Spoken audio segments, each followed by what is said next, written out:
Robert, thank you so much for accepting our invitation. Over to you now, and ladies and gentlemen, enjoy the lecture.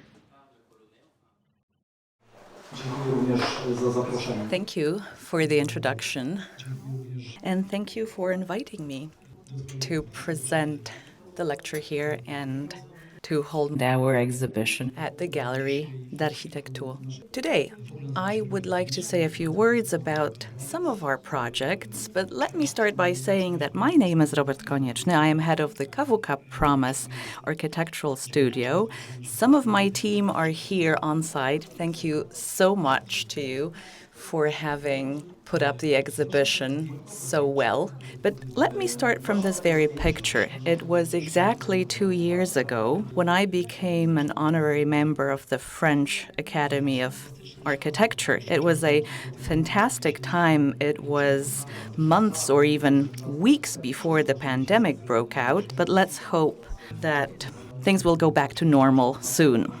So this is part of my team who works on site in the office. The rest of the team continue working remotely from home. This is a building that we designed ourselves, and this is the building that houses our studio. The name of the building is Unicato. It's based in Katowice. I come from Katowice, from the capital of Silesia. Katowice really is the capital of the entire Silesian agglomeration, which is the most industrialized region in Poland. What can I say about our studio? Well, I suppose that you will learn the most from our monograph, which will be published very soon. We have created it together with Philip Jodidio. So the book is about our projects, and we are conceptual architects. So what is most important for us is always a strong idea, a very strong concept that helps a project move forward. What I like about conceptualism is its ironclad logic. That logic makes us break away from our formal habits, and often it helps us come up with very fresh solutions that may even surprise us from time to time. Interestingly enough, after years of designing in that conceptual fashion, we have realized that some of our projects have certain features in common. We grouped those projects, we called the different groups design paths, and today I'm going to talk about one of these paths, the mobile path. This is going to be the topic of my lecture today. But let me go back to the book. Philip Jodidio is famous for creating amazing architectural albums, and I like giving lectures. I like explaining what our architecture is all about. So what we thought was that it would be a great idea to combine his album with my lecture. And so every photo or every drawing is linked to a story. This album is a lecture of sorts. When flipping through the pages of the album, you will be able to understand our architecture much better. Anyways, today's story will be all about the mobile design path. So let's move on to some of these mobile projects.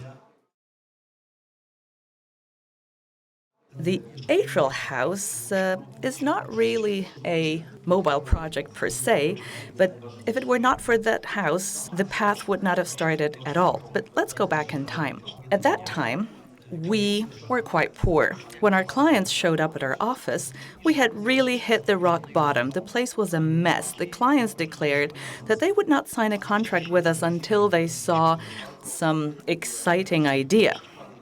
Well, please take a look at the plot of land on which the house was to be built. It was quite problematic. It had access from the southwest, so where the garden should have been. So the problem was the intrusion in the intimacy and the privacy of the house. It wasn't great. This very sketch was made 2 hours before the client's arrival in a fit of total panic. This is how I drew it. So what I decided to do was to have the road depressed, sort of sunk into the ground in relation to the garden. So I decided it would be 3 meters lower than the level of the garden, meaning that the people driving up wouldn't be able to see what was going in the garden. The clients really liked the idea and eventually signed the contract with us. Here's another sketch. The road goes under the building. Well, at that time, what I realized was that what it created was an accessible zone for everyone, and then the garden that becomes an inaccessible zone. But the problem arose. The problem was how to enter the house. Because as you can see, we're driving up to the house. We're 3 meters lower than the level of the house. So the question was, would we need stairs or an elevator? Well, we worried that it would be inconvenient when unloading the shopping and so forth. So at that point, we asked ourselves the following question. Well, what if the road led up to the first floor level, directly to the entrance? In order to make that possible, we had to carve a hole in the ceiling so that you wouldn't hit your head against the wall. Look at the drawing of that idea. This is an optimum location. You have the east, the south, the west, the garden, the road that goes under the building without violating the privacy of the people in the garden. And then we carved out an atrium to conveniently drive up to the house so that without the use of stairs or an elevator, you could enter the house. And what we've actually realized at that time was that we have created a new variation on the classical atrial house. The atrial house has the garden inside, whereas we enter the house from the inside and the garden is found outside, hence the double A in the name of the house, the Atrial House. So this is what it looks like. We drive into the atrium, and what is important is that this is the zone that's accessible for all. Anyone can get there. But the house becomes a buffer zone between the atrium, between the drive-up, and the intimate garden area. So the garden can only be accessed through the house. And really, that was a solution that impacted the mobile path very much. So these moving architectural designs are ones that actually interfere in the surrounding landscape. They change the surroundings. Let's take a look at mobility that interferes in urban planning. This is the safe house. It was designed for a family who valued a sense of security, but for whom aesthetics was also important. This is what it looks like from the street when the gates are open. Well, interestingly, the client rejected the first version of our project because it was not in line with his requirements with respect to security.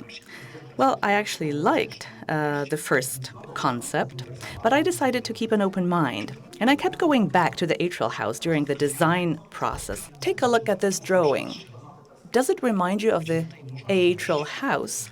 Well, what I kept thinking about was the accessible and the inaccessible zone in the atrial house. But there you had 2 levels, while here in the case of the safe house, you only have a single level. So what I thought to myself, what if these walls disappeared? And that was the breakthrough point in the design process. Please take a look at how that house works. When the house is closed, what you can see is just a simple cuboid. But every day, when the family wake up, when they welcome the sunlight, these 2 unusual shutters, these 2 sliding walls move towards the fencing. And what happens is that the garden becomes a private zone with the house connected to the street. But the garden remains the intimate, the private zone. When children play football there, they are completely safe. So this is the most important thing about that house. You have a regular house, just a regular cube when it's closed, but when it opens, the house connects with the street and the garden remains an intimate zone.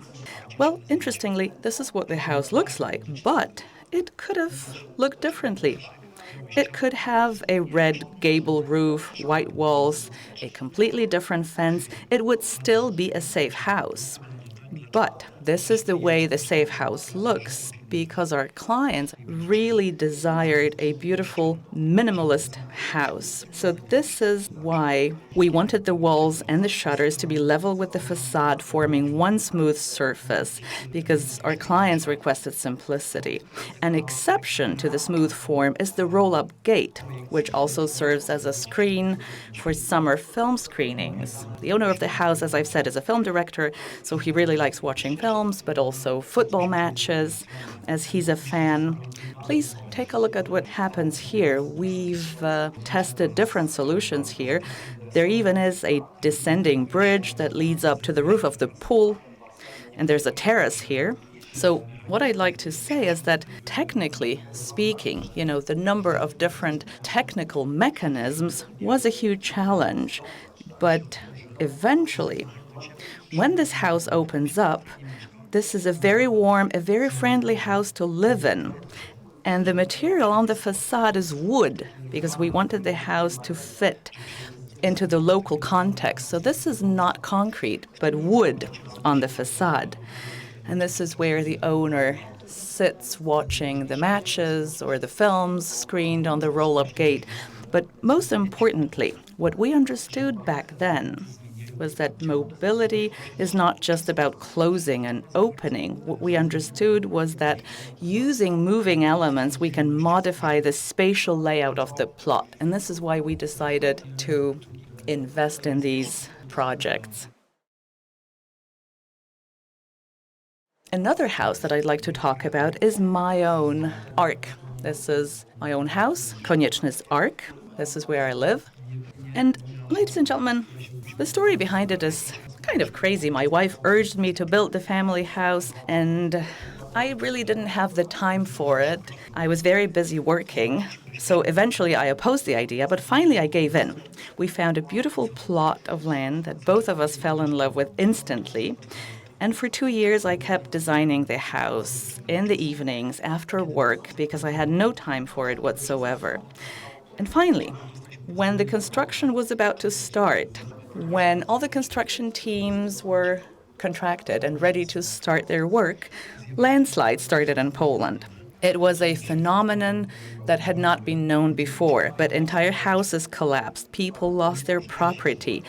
I was really terrified. Well, at that time, no one really performed any detailed tests into how safe the plots of land were. We believed that our plot of land was not in danger, but I was really worried.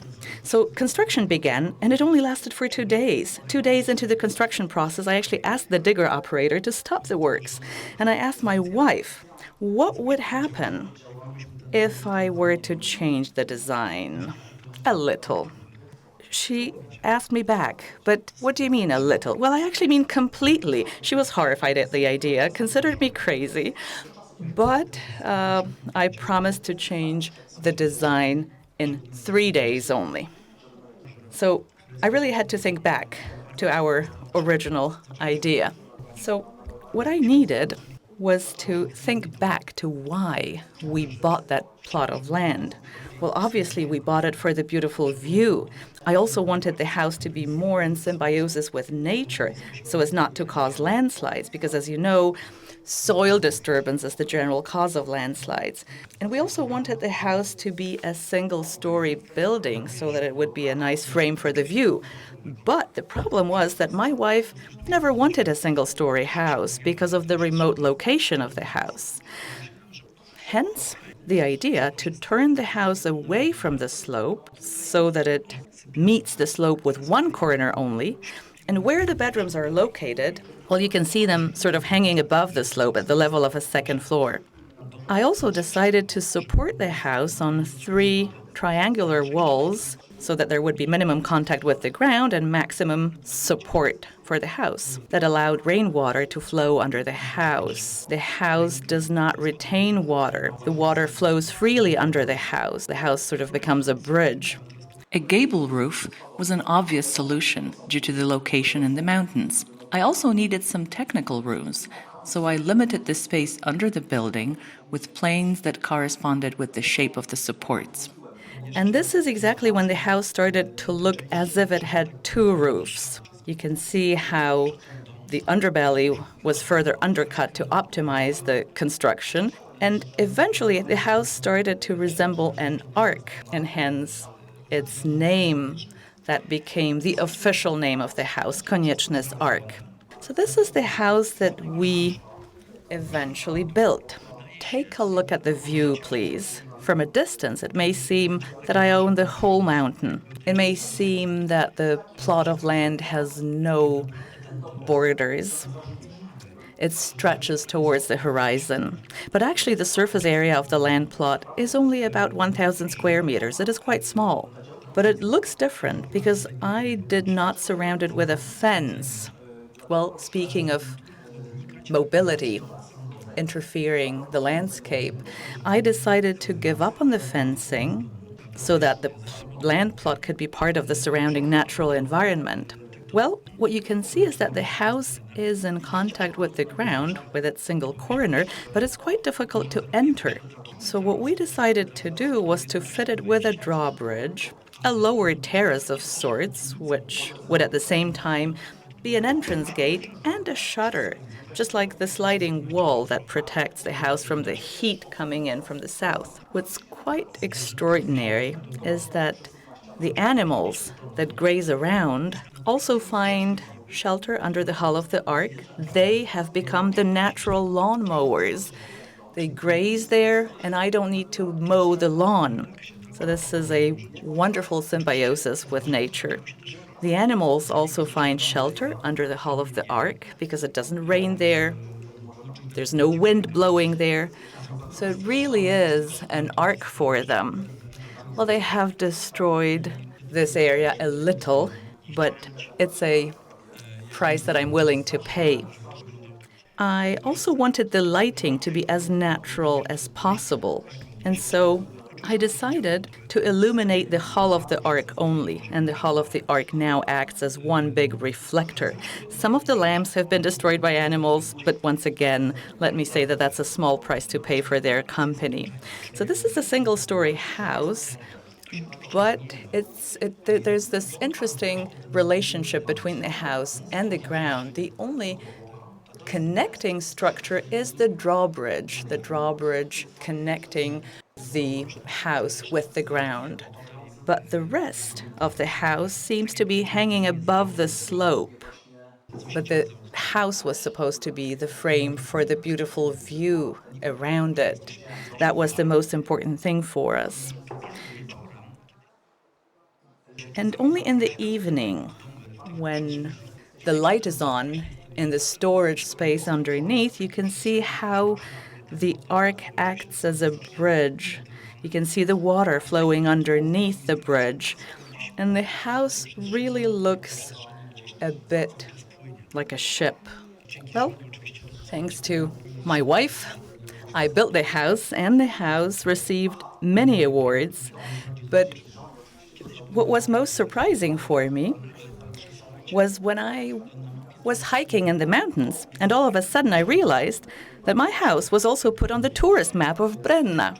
It really came as a surprise to me. The town of Brenna started using my house as a bit of advertisement for them, and I was really happy to see that people now, have this opportunity to get in touch with contemporary architecture.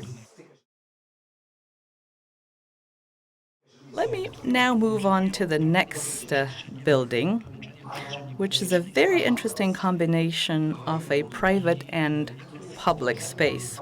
Well, this is a project that is somewhat connected with the Ark, and we realized that there were some common denominators between the two designs just recently. This is a marina in Biały Bór, and our clients had a plot of land on the shore of a lake. They wanted to build a marina and a house for their family. But we knew that they could not set aside a private plot of land within the boundaries of a public space, that is the shoreline.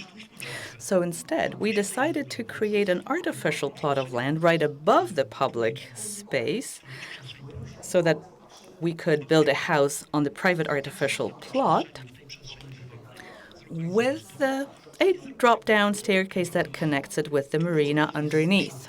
So what you can see underneath is the marina, and when the family are there, the mobile element, that is the drop-down staircase, connects the two spaces into one. So the marina is connected with the family house and it becomes a single space. But when the family is away, these two spaces are kept separate. This building is still under construction, and you will see more of it at the exhibition. Well, initially, we wanted to put some grass over there, but they decided they needed a terrace around the house because this is a large family. So this is what you can see when the drop-down stairs connect the house, connect the terrace with the marina. But when the family is away, there's the marina separate from the private house because the private land plot only becomes a canopy for the public space. And you will certainly see more of the project at the exhibition. So you're kindly invited to see the exhibition. I'd like to move on to another theme, that is mobility that responds to the natural environment, to the weather, to the atmospheric conditions. That was not the first project on the mobility path, but still it is a very important one. The house is called the Quadrant house. It all started from a meeting with our clients, and what our clients wanted was a very relaxing house. They really liked the idea of the safe house, they liked the idea of movement, but additionally they wanted a house that would respond to the movement of the sun. They also mentioned the concept of a quadrant. And so the design process began, and the house was to be built in a traditional neighborhood, with traditional pitched roofs, nothing too exciting.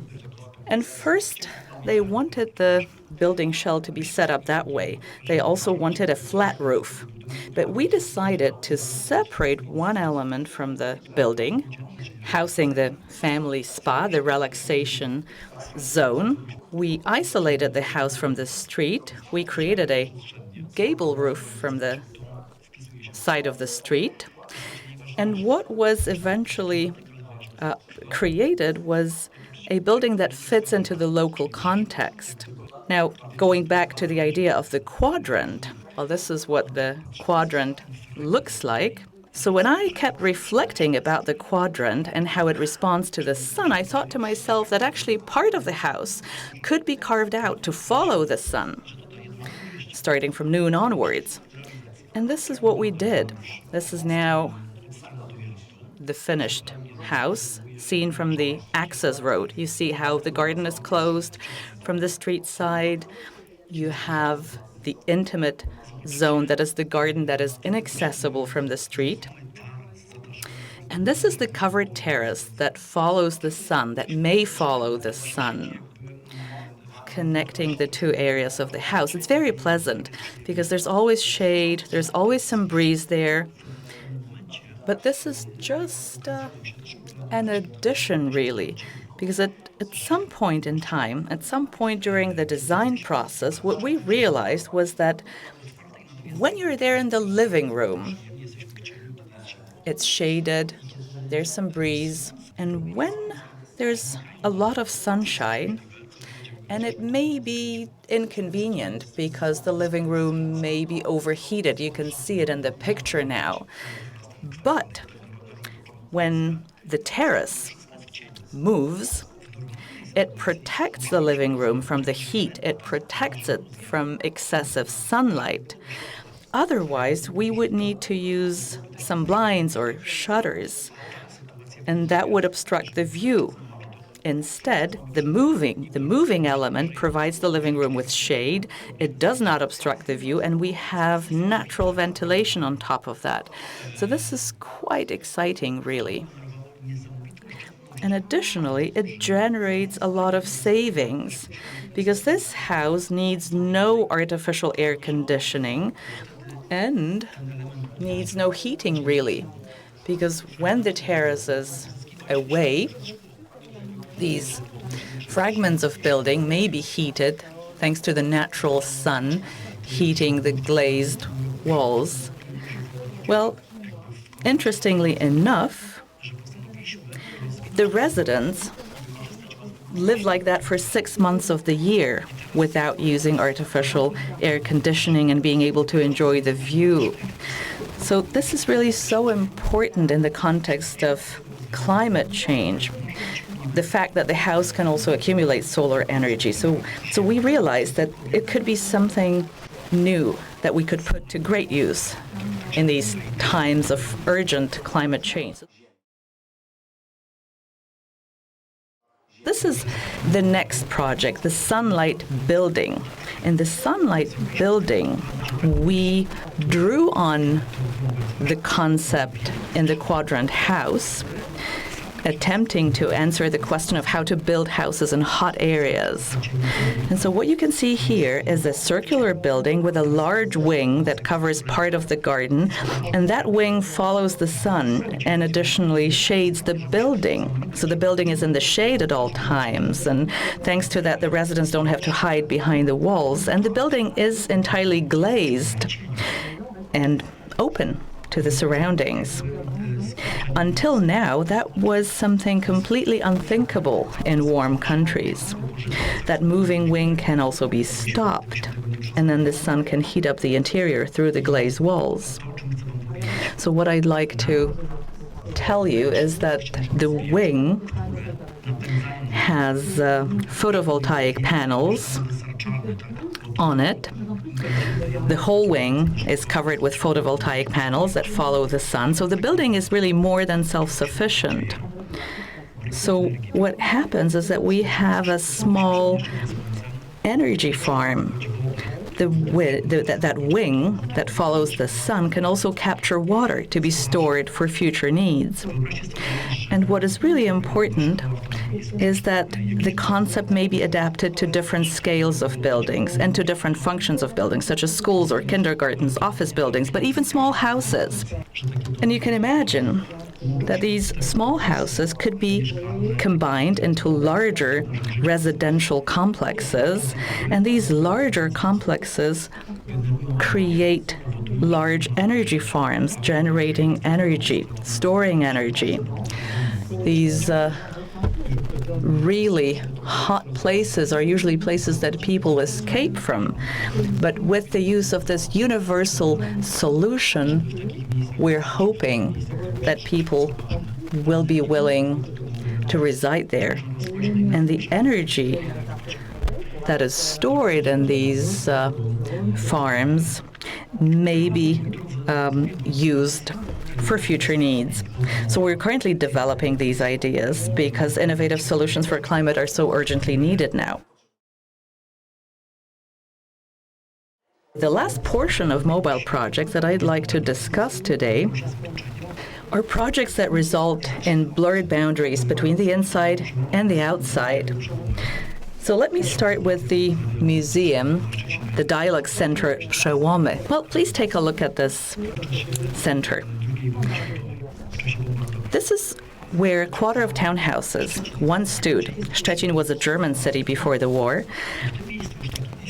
but during the Second World War, the quarter of townhouses was completely demolished.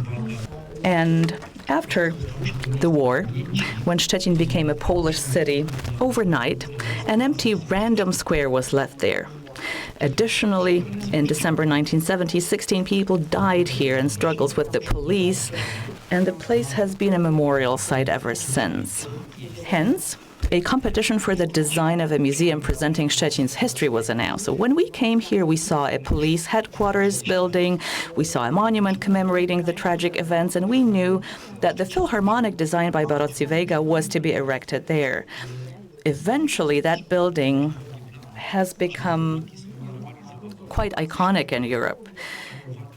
We expected that to happen, and we did not want to compete with the Philharmonic. We did not want to upstage it with our building, so we decided to remain in the background.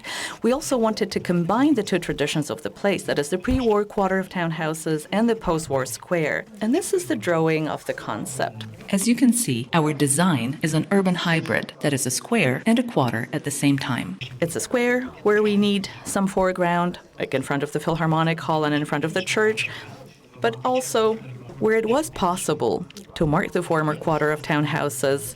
The square is gently elevated and a corner is formed which hides the entrance to the museum. And to the left, what you can see is a hill that separates the square from the car traffic.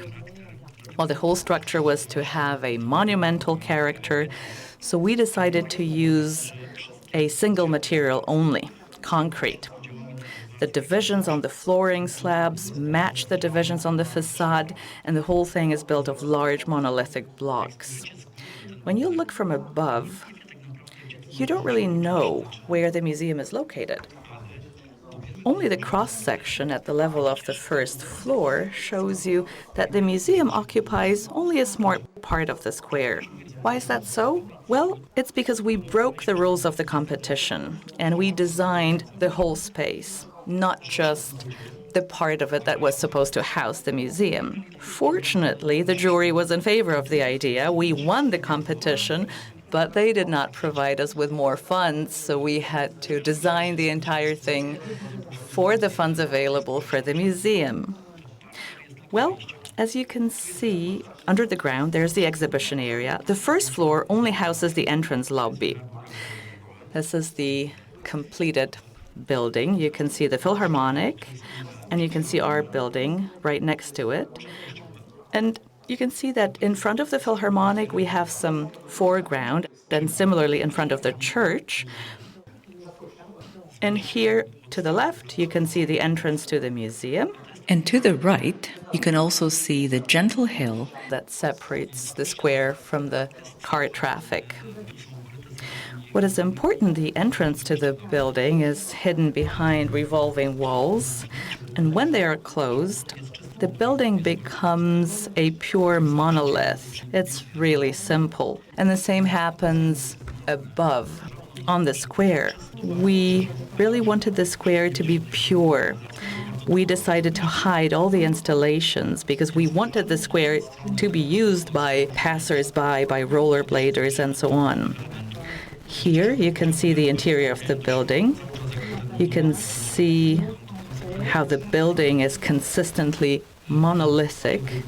And as you enter, you can see the air inlets that are hidden elegantly. We really made an effort to make sure that all these technical elements were hidden.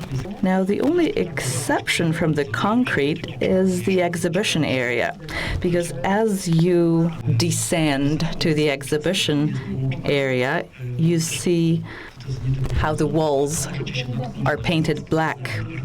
In fact, this is a museum that presents the history of Szczecin, but also showcases contemporary art that refers to different periods in the history of the town. Make sure you visit the museum if you ever go to Szczecin. And then the exit from the museum is a bright negative of the dark exhibition space as you walk out into the sunlight outside. And when the museum is closed, life goes on in the square. Thanks to its topography, children use it for rollerblading, biking, or even sledding in winter. This is the only hill in town. But mind you, the city authorities were only used to formal gatherings in the place. But we wanted the square to be alive. But actually, we were banned from using floor cladding that would make it possible for people to rollerblade there or use their bikes. We had to fight for our solutions, and eventually we won. But there was another problem with the square. Please take a look at the undulating surface of the square. Here's an example of a public scandal. Well, the most important people were placed down there, the least important people were up, and the soldiers could not march on the undulating surface. So that was a public scandal, truly. And also the veterans thought that skaters were desecrating the place. So really, it took us a year to negotiate with the different groups of people. I was actively involved in it myself, but as you can see, we've been successful. So you can do sports there now. But what I'm really happy about is that the city authorities realized that they could use the square for different sorts of public gatherings, demonstrations, open-air concerts. This is a concert that I was supposed to attend myself, but I was down with the flu, so I really couldn't go. And in the evening, when I saw that photo in the news, I thought to myself, well, what the loading capacity of the square is. This is just on a jocular note. But ladies and gentlemen, what is important is that museums started organizing exhibitions outside as well. And so there are different artistic performances held there. So at some point I thought to myself, what would happen if parts of the square could be lifted to allow people to take a look inside so that the exhibition inside could be linked with the exhibition space outside? Well, at that stage of the design process, it was impossible to change everything, but that idea remained with me.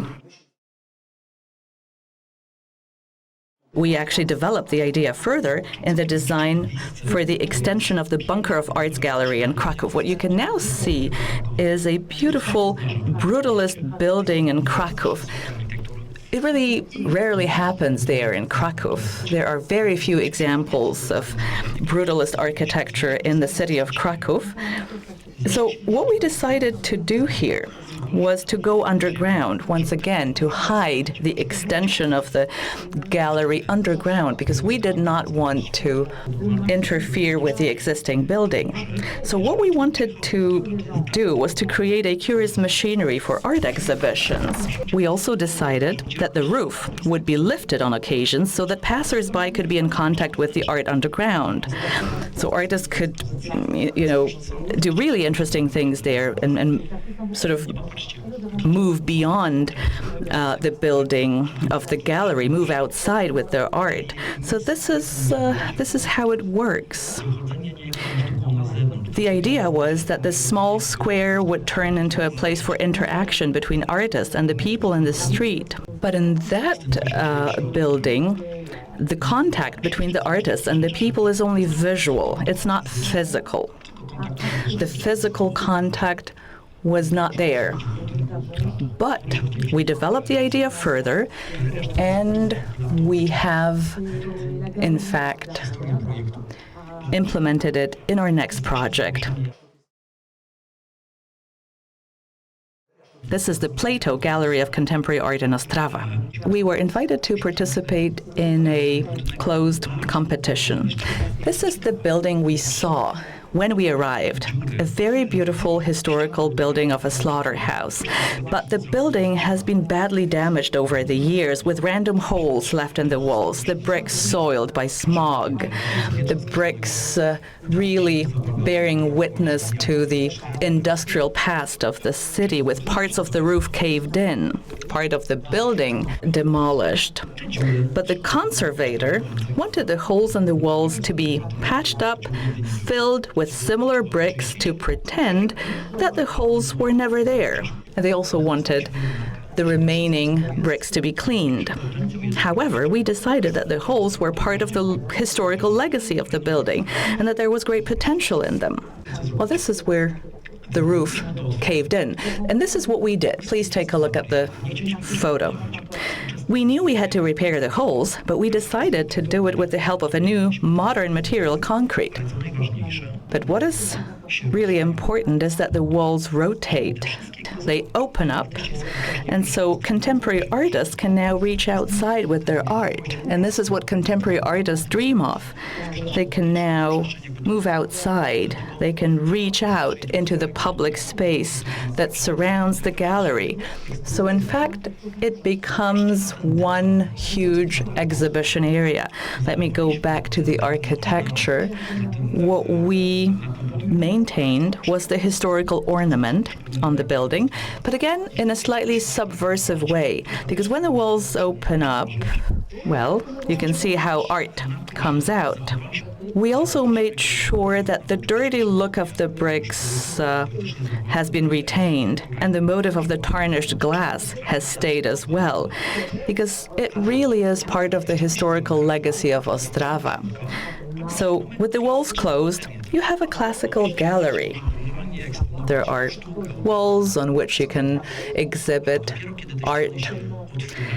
But when the building is open, when the walls open, art reaches out to the people outside. And so art can move beyond the building of the gallery. So, ladies and gentlemen, when the construction process started, and it started just before the pandemic broke out, when we started assembling these complicated mechanisms, well, at that time, we started receiving alarming reports on climate change. We knew what would happen on Earth, and we knew that we had to respond to the new requirements. Well, the project had already been approved at that time, but we decided that the area around the building did not have to be dedicated to art exhibition entirely. So what we decided to do was to introduce some greenery around the building. We wanted to leave some space for the artists, but also add some space for the greenery. And so we changed the floor cladding. There will be flower meadows. There will be tall greenery as well. And this is already happening. And then we've also decided to put some greenery on the roof, making sure that the greenery on the roof is in keeping with the traditional color of the historical bricks. So we only want the modern additions to be seen, and the rest will remain true to the historical legacy. Finally, let me say one thing. The safe house, which is often associated with a closed structure, that very design, the design of the safe house, eventually led us to solutions such as the Plasto Gallery, which, thanks to the mobile elements, gives completely new opportunities to artists. It results in blurred boundaries between the building and the surroundings. It makes art, knowledge, and culture more democratic, giving people a chance to come into closer contact with content that they would probably never experience otherwise. This is also my story. It was a coincidence that I decided to study architecture. I had no architectural traditions running in my family. So maybe someone like me, when passing by, will take a look inside the gallery, and maybe this is going to change their life. So this is what Plasto Gallery is all about. The building will be completed next year. This is a difficult construction process, and we've had some delays. And this is the last building that I wanted to show you during the lecture. You will see more at the exhibition. I do hope that the exhibition will set you in motion, both literally and metaphorically. It is quite intriguing, so you're kindly invited to visit the exhibition. This is the last picture of the Plasto Gallery. So the space around will be more green. It will perhaps cover some of the interesting architecture, but we live in the times of urgent climate change, so it was really important for us. I'd like to thank you so much for inviting me to present our exhibition in Paris. Our team is quite young, though I'm not speaking for myself, so we're really excited about this opportunity. I would also like to thank our patrons and our business partners.